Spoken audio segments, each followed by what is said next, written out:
జై భీమ్ 99 న్యూస్ కి స్వాగతం. నిజామాబాద్ జిల్లా వ్యాప్తంగా రాత్రి నుండి కురిసిన వర్షానికి బాల్కొండ నియోజకవర్గ వ్యాప్తంగా తడిసి ముద్దైన వరిధాన్యం.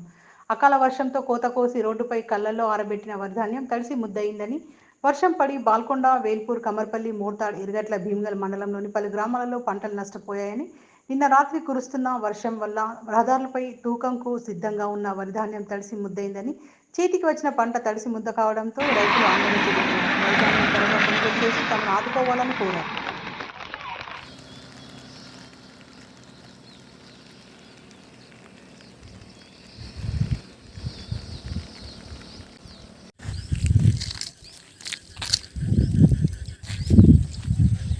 వర్షం వచ్చింది సార్ నైటు. నిన్న ఎండ పోసింది సన్న మారుతి.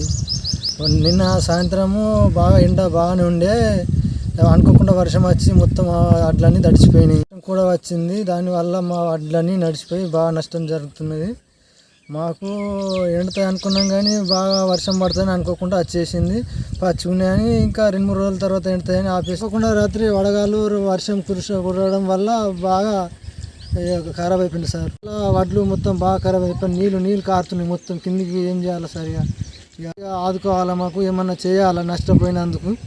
ఏమన్నా ఆదుకుంటే బాగుంటుంది సార్. మాకు ధాన్యము కోతలు వచ్చి 10-15 రోజులు అవుతున్నది. ఎందుకంటే ఈ వర్షాలు ఎట్లున్నది తెలియదు మనకు.